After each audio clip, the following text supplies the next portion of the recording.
છો કાજલબેન ટિકિટ માંગી છે ઘણી વાર?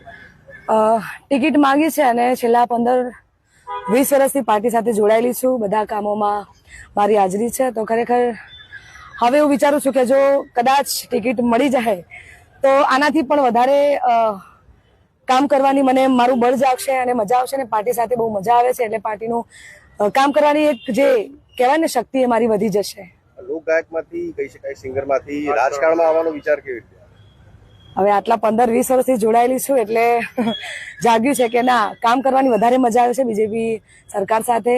તો વધારે શક્તિ જાગી છે કે હવે હું કંઈક પણ કામ કરું પાર્ટી માટે.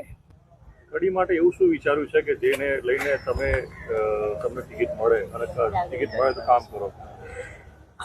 સેવા કરવા અને લોકોની સેવા કરવાનો એક આ મોકો મળ્યો છે. તો જો કે સેવા તો હું બીજેપી પાર્ટી મારા કલાકારની શ્રેણીમાં કરું જ છું, પણ તોય બી આ એક મોકો મળ્યો છે તો આનાથી પણ વધારે સેવા કરવાની શક્તિ જાગી છે. તો હું પણ એ પણ અપનાવી લીધી. જો સરકાર મને મારી પસંદગી કરે તો આનાથી પણ જોરદાર સેવા કરવાનો એક મોકો મળ્યો છે. તો થેન્ક યુ.